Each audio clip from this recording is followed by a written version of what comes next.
বন্ধুরা, আজকের ভিডিওর বিষয় হচ্ছে এসএসসির চাকরি প্রার্থীদের আন্দোলন।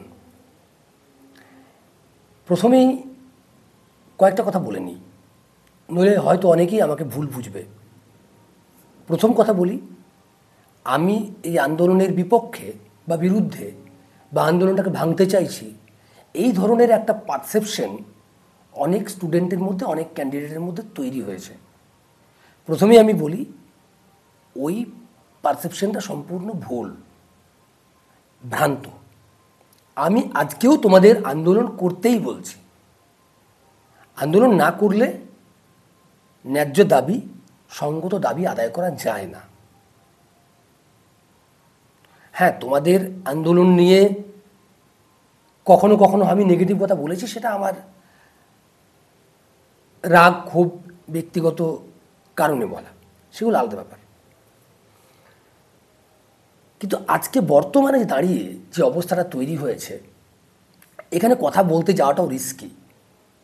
কথা বললেই উল্টো পাল্টা কমেন্ট, গালি গালাজ বহু রকমের ধেয়ে আসবে বা ধেয়ে আসতে পারে। ঠিক আছে, সেগুলো নিয়ে পরে ভাবা যাবে। আপাতত আমি এই বিষয়ে আমার নীরবতা ভঙ্গ করছি। পাবলিকলি আমি আমার মতামত এই ভিডিওতে ব্যক্ত করব বলেই এসেছি। যুক্তি দিয়ে বিশ্লেষণের চেষ্টা করব যে তোমাদের এই আন্দোলনে, বিশেষ করে ফ্রেশারদের আন্দোলনে 10 নম্বর বাতিল করার একটা দাবি, আর সেই সঙ্গে শূন্যপদ বাড়ানোর একটা দাবি, দুটো দাবি রয়েছে, দুটো দাবি কাজ করছে সমানভাবে। এখন আমাদের আলোচনা করে দেখতে হবে বা ভেবে দেখতে হবে কোন দাবিটা সঙ্গত দাবি। আমরা চাইলেই কি 10 নম্বর বাতিল করতে পারবো? চাইলেই কি কমিশন 10 নম্বর বাতিল করতে পারবে? I think no. পরীক্ষা নেওয়ার পর গেজেট চেঞ্জ করা যায় না। দেখো, 10 নম্বর কিভাবে পাওয়া গেছে? যোগ্য চাকরিহারা শিক্ষক শিক্ষিকাদের আমরণ আন্দোলনের পরে সরকার এবং কমিশন ভাবতে বাধ্য হয়েছে একটা ওয়ে আউট বের করতে হবে, একটা এখান থেকে বের করে আনার, তাদের পুনর্নিয়োগ করার একটা পন্থা বের করতে হবে। সেই পন্থা হচ্ছে 10 নম্বর। তোমরা এটা ভুলে যেও না। অনেক মাথা খাটিয়ে শেষ উপায় হিসেবে এই 10 নম্বর নিয়ে আসা হয়েছে। অনেক চেষ্টা হয়েছে, রিভিউ পিটিশন হয়েছে, এই হয়েছে সেই হয়েছে, কোনোটাই কিছু ফলপ্রসূ হয়নি। তারপর এটা করা হয়েছে। তোমাদের হাতে আর বেশি সময় নেই। 5 দিন 7 দিনের আন্দোলনে তোমরা কিন্তু এই এক্সপিরিয়েন্সের স্কোরটাকে, স্কোর দেওয়ার যে গেজেটটাকে, এটা চেঞ্জ করতে পারবে না। কেন পারবে না? প্রথম কারণ হচ্ছে, পরীক্ষা নেওয়ার পর আর গেজেট চেঞ্জ করা যায় না। এটা লিগালি অসম্ভব। একমাত্র সুপ্রিম কোর্ট যদি বলে হ্যাঁ তোমাদের গেজেটটা চেঞ্জ করতে হবে, এটা অসাংবিধানিক, তখন চেঞ্জ করতে হবে। সে তো সুপ্রিম কোর্ট চাইলে তোমাকে ফাঁসিও দিতে পারে। তাহলে বোঝা যাচ্ছে ব্যাপারটা, যে এসএসসির হাতে বা রাজ্য সরকারের হাতে এই গেজেটটা চেঞ্জ করার কোনো ক্ষমতা নেই। যার যেটা ক্ষমতা নেই, তাকে সেটা করার জন্য চাপ দিয়ে কি হবে?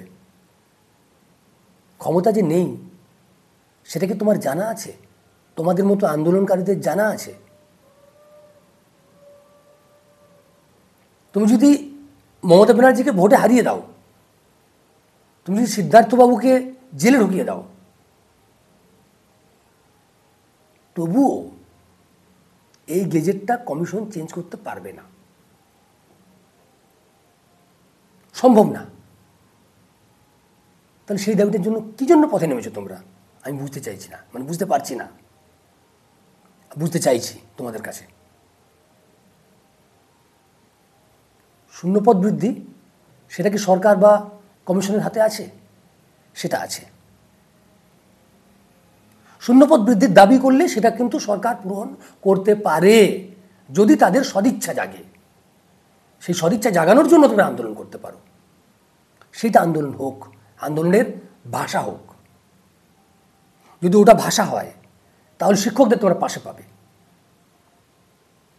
মনে রাখবে, এই চাকরিহারা শিক্ষকদের আজ আর হারানোর কিছু নেই। নতুন করে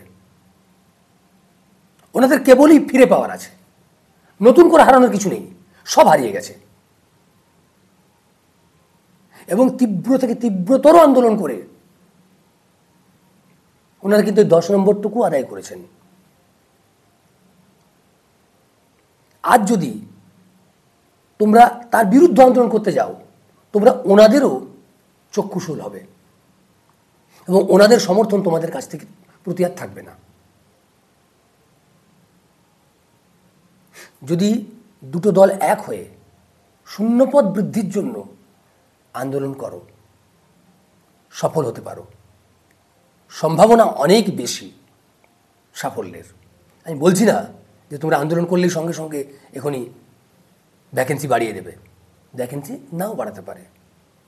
কিন্তু এখানেই তো আন্দোলনের জোর।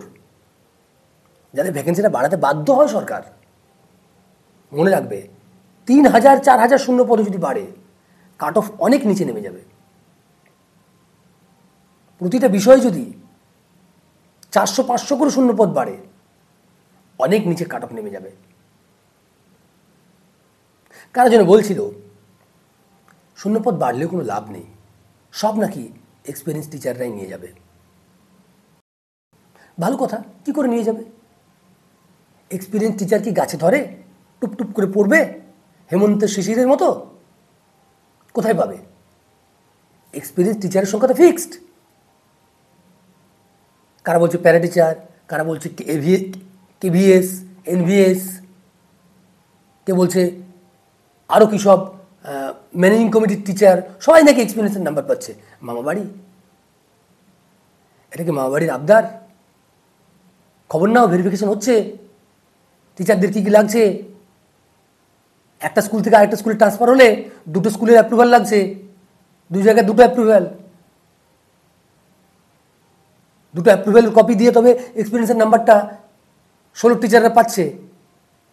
খবর রাখো। আজগুবি প্যানিক ছড়ানো খুব সহজ।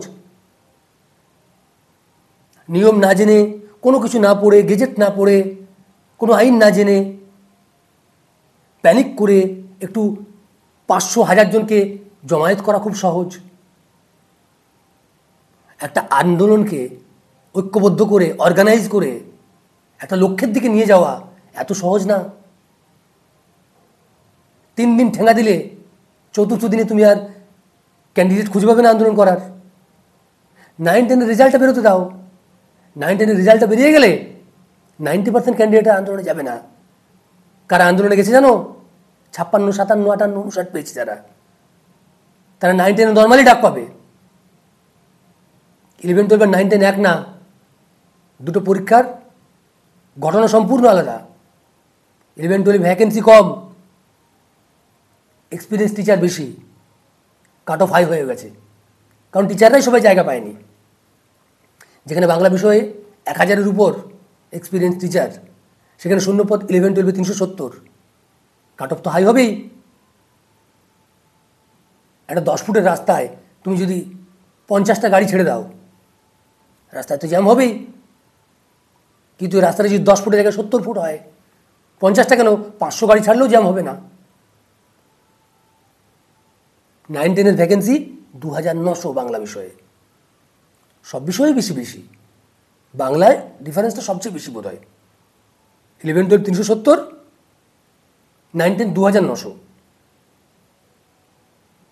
তাহলে খুব স্বাভাবিকভাবেই 9-10 ওই ঘটনা ঘটবে না। ঘটবে, কাট অফ হাই হতে পারে, কিন্তু কেন হবে? কাট অফ হাই হবে যদি তোমরা বেশি নাম্বার পেয়ে থাকো। তোমরা বেশি বেশি নাম্বার পেয়েছো সবাই, ফ্রেশাররা, কাট অফ তো হাই হবেই। তোমরা কেউ 60-এর নিচে পাওনি, 59-এর নিচে, 58-এর নিচে পাওনি, কী করে কাট অফ নামবে? কোত্থেকে নামবে? এক্সপিরিয়েন্স টিচারদের সবাইকে চাকরি দেওয়ার পর যে ভ্যাকেন্সিগুলো পড়ে থাকবে, যে সিটগুলো পড়ে থাকবে, সেখানে তো ফ্রেশাররাই ডাক পাবে। তোমাদেরকে ভুল বোঝানো হয়েছে। তোমরা নিজেরা ভুল বুঝেছো, তোমরা যাদের দ্বারা পরিচালিত হচ্ছ তারা হয় নিজেরা বোঝে না, কিংবা তারা ভ্রান্ত ধারণার বশবর্তী হয়ে আছে, কিংবা তারা উদ্দেশ্য প্রণোদিতভাবে আন্দোলনটাকে দ্বিমুখী করতে চাইছে। দ্বিমুখী আন্দোলন কখনো সফল হয় না। একদিকে টিচারদের চাপ, একদিকে প্রেশারদের চাপ, কি হবে? দুটো চাপে একে অপরকে ক্যান্সেল করে দেবে। সরকার মাঝখানে বসে বসে আনন্দের নখ বাজাবে, কোনো আন্দোলনের কোনো ফল হবে না। সুতরাং এই আন্দোলনকে তোমরা যদি সফল করতে চাও, ইমিডিয়েটলি সব ইগো ভুলে, ভ্রান্ত ধারণাগুলোকে একপাশে সরিয়ে টিচার এবং ফ্রেশার এক হও। আনটেন্টেড টিচার এবং ফ্রেশার ঐক্যবদ্ধভাবে ভ্যাকেন্সি বৃদ্ধির আন্দোলন করো। তোমরা বেশি দাবি করো, তোমরা 20,000 দাবি করো, 30,000 দাবি করো, তোমাদের ইচ্ছে মতো দাবি করো বাড়তি ভ্যাকেন্সি। বাস্তবে যতটুকু দেয় সেটুকুই তোমাদের লাভ। কাট অফ অনেক নেমে যাবে যদি প্রত্যেকটা বিষয়ে 500 থেকে 600 শূন্যপদ বেড়ে যায়।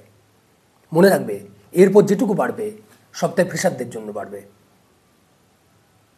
এরপর যেটুকু ভ্যাকেন্সি বাড়বে পুরোটাই ফ্রেশারদের কাট অফ কমাবে। ফ্রেশারদের চাকরি পাওয়ার সংখ্যা বাড়বে। একটা এসএসসিতে, এই এসএসসিতে ফ্রেশার 20,000 চাকরি পাবে, 20,000 ফ্রেশার চাকরি পাবে। এটা অঙ্কের হিসেব, ভুল হবার নয়। ওই 20টাকে তোমরা পারলে 30 করো, তাও না পারলে 25 করো, আন্দোলন করে করো। এইরকম আজগুবি আন্দোলন করলে তোমাদের আমও যাবে, ছালাও যাবে। কথাটা পরে মিলিয়ে নেবে।